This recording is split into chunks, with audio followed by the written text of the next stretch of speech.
ನಮಸ್ತೆ ಗೆಳೆಯರೆ.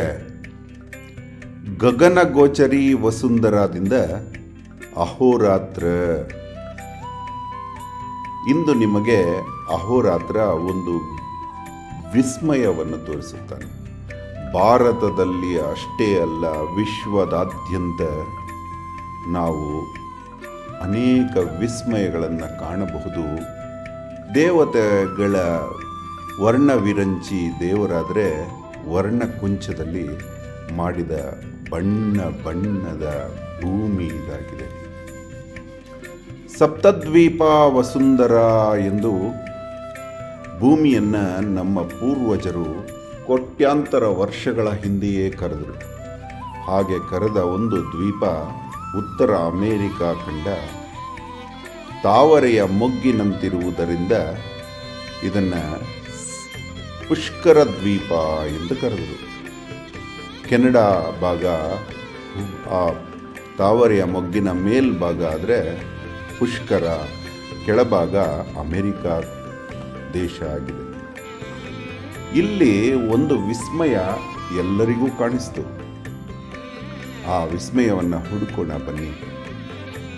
ಈ ಅಲ್ಬರ್ಟಾ ಎನ್ನುವ ಕ್ಷೇತ್ರದಲ್ಲಿ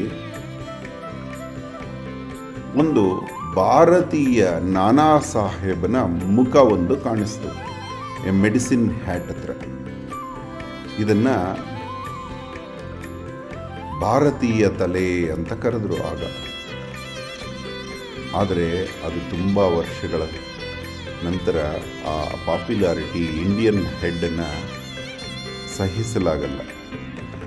ಅವರು ಸಹಿಸಲಾಗದೆ ಈಗ ಅದನ್ನು ಅಮೆರಿಕನ್ ಹೆಡ್ ಎಂದು ಕರೆದುಕೊಂಡಿದ್ದಾರೆ. ಈ ಇಂಡಿಯನ್ ಹೆಡ್ ಇವಾಗ ಹುಡ್ಕೊಂಡು ಬನ್ನಿ ತೋರಿಸ್ತೀನಿ. ಈ ಇಂಡಿಯನ್ ಹೆಡ್ ಏನಿದೆ, ಇದು ನಮ್ಮ ನಾನಾ ಸಾಹೇಬ ತಲೆಗೆ ಪೇಟ ಧರಿಸಿರುವ ನಾನಾ ಸಾಹೇಬನ ಮುಖದಂತಿದೆ. ಈ ಇಂಡಿಯನ್ ಹೆಡ್ ತುಂಬ ಪ್ರಖ್ಯಾತವಾಗಿ ಪ್ರತಿಯೊಬ್ಬರು ಹೋಟೆಲ್ಗೆಲ್ಲ ಇದನ್ನು ಹೆಸರನ್ನು ಬಳಸಿದರು. ಇವತ್ತು ನೀವು ಇಂಡಿಯನ್ ಹೆಡ್ ಅಂತ ಗೂಗಲಲ್ಲಿ ಸರ್ಚ್ ಮಾಡಿದ್ರೆ ನಿಮಗೆ ಅನೇಕ ಕ್ಷೇತ್ರಗಳು ಸಿಗುತ್ತೆ. ಆ ಇಂಡಿಯನ್ ಹೆಡ್ ಇವತ್ತು ಅಮೇರಿಕನ್ ಹೆಡ್ ಆಗೋಗಿದೆ. ಆ ಇಂಡಿಯನ್ ಹೆಡ್ ಅಂತ ಬರೆದಿರುವ ಜಾಗವನ್ನು ತೆಗೆದು ಬಿಟ್ಟಿದ್ದಾರೆ. ಈಗ ಬನ್ನಿ ತೋರಿಸುತ್ತೇನೆ.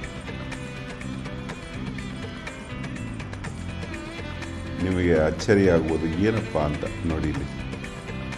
ಇದು ಭಾರತೀಯನ ತಲೆ.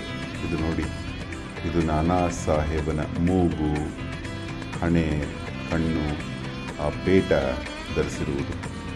ಇದು ತುಂಬ ವಿಸ್ಮಯವಾಗಿ ಕಂಡು ಇದಕ್ಕೆ ಇಂಡಿಯನ್ ಹೆಡ್ ಅಂತ ಹೆಸರಿಟ್ಟಿದ್ರು. ಇವಾಗ ಅಮೇರಿಕನ್ ಫೇಸ್ ಅಂತ ಮಾಡಿಕೊಂಡಿದ್ದಾರೆ. ಇದು ಪರ್ವತಗಳು ತನ್ನಷ್ಟಕ್ಕೆ ತಾನೇ ಮಾಡಿಕೊಂಡ ವರ್ಣರಂಜಿತ ವರ್ಣಕುಂಚ ಪೇಂಟಿಂಗ್, ದೇವತೆಗಳ ಪೇಂಟಿಂಗ್ ಎಂದು ಕರೆಸಿಕೊಳ್ಳುತ್ತೆ. ನೋಡಿ, ಕಣ್ಣುಪ್ಪುಗಳು. ಇನ್ನೂ ಇವಾಗ ಚಳಿಗಾಲ ಆದ್ದರಿಂದ ಈ ರೀತಿ ಕಾಣುತ್ತೆ. ಇದು ಬೇರೆ ಸೀಸನಲ್ಲಿ ತೆಗೆದರೆ ತುಂಬ ಕ್ಲಿಯರ್ ಆಗಿ ಕಾಣುತ್ತೆ. ಎಷ್ಟು ಚೆಂದ ಇದೆ. ಹೀಗೆ ಅನೇಕ ವಿಸ್ಮಯಗಳನ್ನು ವಿಶ್ವದಾದ್ಯಂತ ನಿಮಗೆ ಮುಂದಿನ ವಿಡಿಯೋಗಳಲ್ಲಿ ತೋರಿಸುತ್ತೇನೆ. ಧನ್ಯವಾದ. ಅಹೋರಾತ್ರ.